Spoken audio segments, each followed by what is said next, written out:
on to today's stories. So, a number of stories came out, and here's one that I thought was particularly interesting. And I was searching our backlog to find this, but we have doing so many shows, it's just so difficult to find anything. And I was like, I'm not spending hours looking for this clip.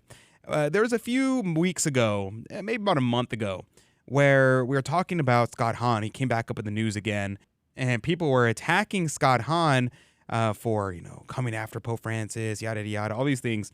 And I made the comment that, well, I agree with 99% of what Scott Hahn had said in his interview with Matt Fradd, but there was one particular thing where I was like, oh, he's kind of stepped on it there, but he probably didn't mean it.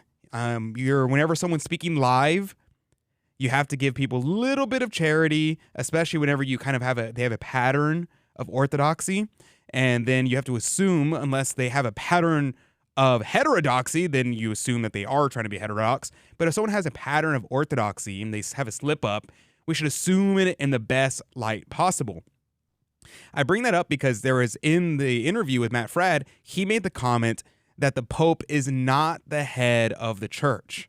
And I was like, well, he is the head of the church. He is the vicar of Christ. And as this vicar, the vicar of something, of someone, would be the one who stands before them, one who stands in their place. And so if Christ is the head of the church, well, then the Pope, who stands in the place of Christ while Christ is reigning on his throne in heaven, the Pope stands in his place here on earth. So he is the head of the church. That doesn't supplant Christ's headship, but it is also a headship. And so he is the supreme pontiff. And the reason why I bring it up again is because Scott Hahn continues to impress me. He continues to impress me because he came out publicly saying, hey, I made a mistake. I apologize. Here is my correction. And the act of humility it takes to do that, I thought was very impressive. So I want to play his correction. It was a 30-minute long video, but we'll play about a minute of it. It was wrong of me to say that it is heretical to say that the Pope is the head of the church, because the Pope is the head of the church. And in the first millennium, there were some councils that said that. In the second millennium, you have a number of popes. I have a lot of these sources in front of me now, and I really want to stand by the fact that it would be wrong to say that the Pope is not the head of the church in any sense. No, the Pope is the head of the church in a very particular sense. And what we see in the Catechism, what we hear in Vatican II, what we hear especially in Pastor Eternus in Vatican I back in 1870, is that the Pope is the head of the visible church throughout all of the world, throughout all of the nations. And I just want to basically say it was wrong of me to say that it's heretical. So thank you very much to Scott Hahn for that wonderful, wonderful correction. I love the way he corrected it too. He said, look, not only was I just incorrect in saying it, but this is the constant teaching of the church from the very beginning. The fathers talk about it. The doctors of the church talk about it. The saints talk about it. It's even in Vatican I and even in Vatican II, we talk about the Pope being the head of the church. And so it is a consistent teaching of the church throughout the entirety of the history of the church. And at the time I mentioned, we have to be charitable, especially when people are speaking live and off the cuff, especially for people who are not used to speaking live, because Scott Hahn typically reads from a script. He does his speeches that he's written out and he's thought about for a long time. He writes his massive books. He teaches his classes where he is teaching the same course over and over again. He's not really one to do tons and tons of live interviews or host any live things himself. And so him jumping on the Matt Fradd show, I thought was awesome. He overall did a great job. And you can watch the whole video, 30 minutes long, if you wanted to. He talks more about it and things like that. But I think that minute of it kind of summarizes everything that needed to be said about that.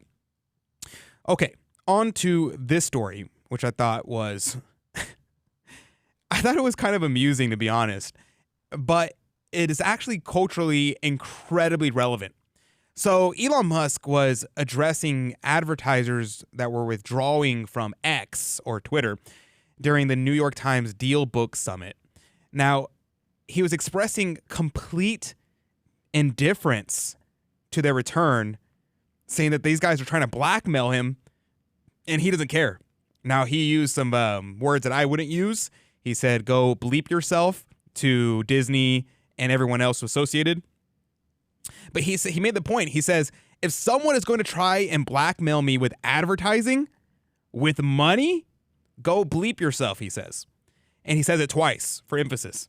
And I thought it was interesting, not because, well, one, I don't think people should talk that way, generally speaking. But what's interesting to me is that he came out and he said, Disney and these other organizations are going to kill their platforms. They're gonna plummet. They're gonna get destroyed. And it's not gonna be my fault. It's gonna be their fault. Because people are waking up and realizing groups like Paramount Global, Comcast, Disney, Warner Brothers, IBM, who all pulled their advertising dollars out of X due to their false allegations of Media Matters, which, side note, Media Matters is now being investigated by Ken Paxton. So that's pretty great. Texas AG is investigating Media Matters. So that's very interesting. But I think this is very good. I'm very happy to see people fight back against these oligarchs who think they can just control everything you say, and I don't need to pander to you because you're going to give me your dollars no matter what I say. It's not true anymore. We're going to vote with our dollars, and we're not going to see your stuff. We'll be right back with more Catholic Drive Time right after this. Welcome back to Catholic Drive Time. This is your host, Adrian Fonseca. Praise be to God. It's good to be on with you today. It's always good to be with you, but especially today, considering it is the Feast of St. Andrew, but also it's our 2023 Christmas Share-a-thon, Joy to the World. So make sure that you take a little bit of time and a little bit of cash and call it in to donate to the Guadalupe Radio Network. We'd be very grateful. And if you don't want to call in, you have a little bit of social anxiety. I get it. You can always go to our website, grnonline.com, grnonline.com, and you can donate directly there. So you can always donate without having to actually talk to anybody. It's always an option. So grnonline.com, or you can call in starting in the next hour all through the rest of the day. We'll be back on at 9 a.m. Central if you wanted to call in during our hour specifically. Now, here's a story that I thought was very much worthy of discussion. Eric Adams. Do you know who Eric Adams is? Eric Adams is the mayor of New York City. Not only is he the mayor of New York City, he's also a Democrat, and your very average Democrat. He's not far right. He's not even centrist. He very much toes the line of all the things the left wants him to toe. Pretty much every single position the left has, Eric Adams will give the thumbs up for it. He will say, absolutely, 100%. I'm behind you. This is the way to go. But recently, and remember, he has in the past, and we played clips of this in the past, he has supported migration laws. He supported the fact that New York City is a sanctuary state. But then, as soon as people started getting bussed over to New York City, what happened? He switched. He said, this is not good. This is very bad. We can't handle it. They're overwhelming our resources. It's costing us billions of dollars in taxpayer money. We cannot take any more migrants. He said, I'm going to meet with the president and we're going to have a discussion about how to solve this problem. What happened after that? Do you think that they said, okay, we're going to give them thumbs up. We're going to fix the migration problem. We're going to stop allowing this to happen? No, instead, this story comes out. Eric Adams accused of sexually assaulting a woman 30 years ago and is sued for $5 million. 30 years ago. Now, look, I'm not one to defend people who are not on my side, right? Because, I can't prove it one way or another. So why am I going to go out of my way to say, hey, look, Eric Adams, he's a great guy. He supports baby murder. He supports all these things. So clearly he didn't assault this woman 30 years ago. I have no reason to say that. But anytime, I don't care who you are, there is an accusation from something 30 years before, there has to be an incredibly high degree of proof. And whenever it comes up during a very politically astute moment, it also raises major red flags. So, what happened here? New York City Democrat Mayor Eric Adams faces a $5 million lawsuit accusing him of sexually assaulting a woman in 1993. That was before I was even born. He filed just before the Adult Survivors Act deadline. The accuser, a former city worker, claims Adams, then a New York Police Department officer, engaged in sexual assault, battery, employment discrimination, retaliation, a hostile work environment, and internal infliction of emotional distress. While the summons lacks detailed accusations, Adams and City Hall swiftly denied the claims, asserting the mayor's unfamiliarity with the accuser. Adams stated, "It did not happen. That's not who I am. That's not who I am in my professional life." The Adult Survivor Act, effective since November 2022, allows accusers a 1-year window to file suits, expiring recently. Now, amid the scandal, Adam faces an FBI investigation. Isn't it weird? He's getting an FBI investigation as well. He's receiving an FBI investigation into potential illegal donations from Turkish governments during his 2021 campaign. The FBI actions included seizing Adams' cell phones and iPad. Adams, a vocal critic of the Biden administration's response to the border crisis, canceled a planned discussion on the matter following the FBI probe. The sexual assault allegations compound the challenges for Adams, who continued to grapple with multiple controversies and crises. Look, I'm not saying that Eric Adams is getting blackmailed into submitting. What I am saying is the Democrat Party under Barack Obama did use the DOJ to come after their enemies. That was something that was documented, was well known.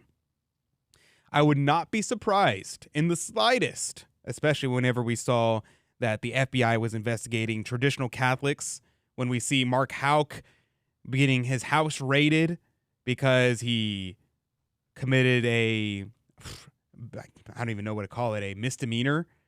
And so they have the FBI knock down his doors with guns drawn into his family home with a bunch of children around. It does not seem beyond the realm of possibility that this is a message being sent to Eric Adams saying, get in line, stop talking about the things we don't want you to talk about.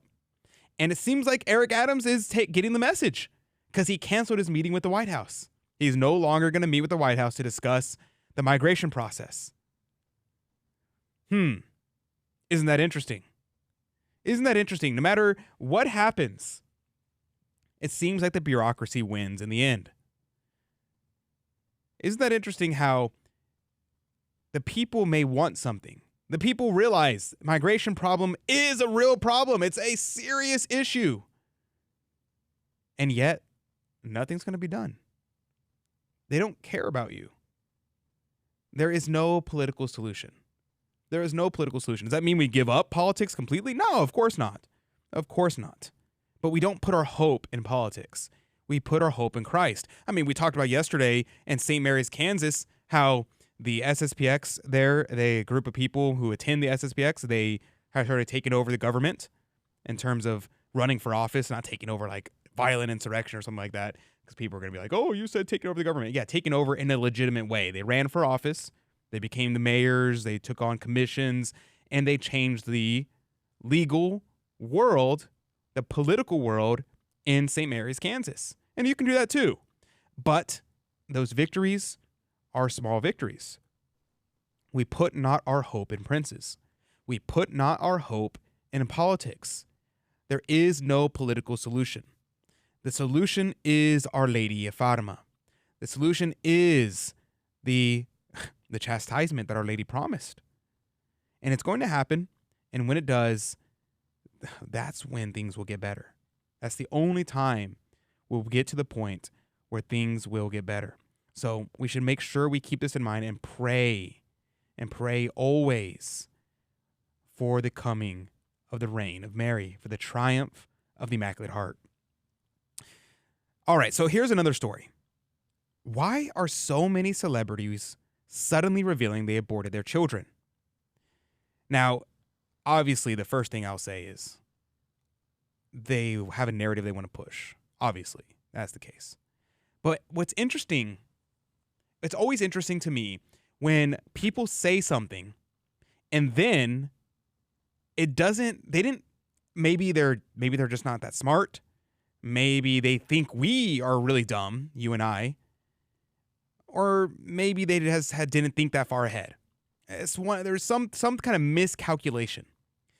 Because, for instance, I want to say it was Arizona who put out this law they attempted to, or maybe it was New Mexico. It was Arizona or New Mexico, who were trying to put out this law to say that they were going to ban guns. No guns completely. Why? Because we have a crisis here and people are dying from guns. And so we're going to ban all guns. And why? So that way police will know that if someone is caught with a gun, they're not a law-abiding citizen. They are the bad guys. And therefore, we know who to arrest. What they didn't realize was what they're admitting is that if you ban guns, the bad guys will still have guns. That's what they admitted. They admitted that, okay, good guys, we're going to take away your guns, and because you're law-abiding citizens, all of you guys will be disarmed.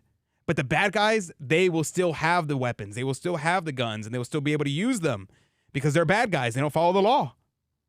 That's what they admitted by that. And I'm like, is that really what y'all wanted, the message y'all wanted to get across? Well, the same thing here.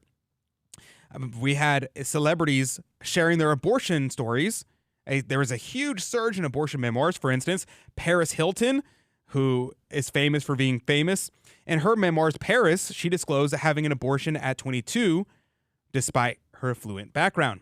Kerry Washington, in Thicker Than Water, she revealed that her abortion experience in the late 20s, emphasizing, quote, life's complexities. Comedian Leslie Jones in Leslie's Blanking Jones, a memoir, proudly childless, admitted to 3 abortions as a form of birth control. Britney Spears detailed a harrowing abortion experience. I say harrowing with a lot of scare quotes. And the woman in me, then she was pressured by then boyfriend Justin Timberlake. Now, what is the common thread here about all these women and what they're actually saying? Because what they're trying to say is, look, abortion's so great. Look, all the celebrities are doing it, trying to give it clout, right? But what did they actually reveal? They actually revealed that the message of the abortion movement that, oh, people are just in desperate situations, people are just financially down, nobody's using the death penalty abortion as birth control. That is not true, because every single one of these women were incredibly wealthy. It wasn't like these things, they did this before they had their money. They did these things after they were incredibly wealthy. So this whole narrative, it was blown up by their own memoirs. And they didn't realize it. That everything they say is not true. And they just admitted to it. Because the economic means, they said, oh, I wasn't ready for parenthood. What does it mean to be ready for parenthood? Is anybody ever ready for parenthood? Is that ever a thing that is something that we have, that we're ready to take on raising a soul that will be alive for all eternity? Is that something that we have available to us? So that's something we have to keep in mind whenever people bring up these abortion arguments. Most of these people are being disingenuous, and when you give them a second, they will tell you what they really think.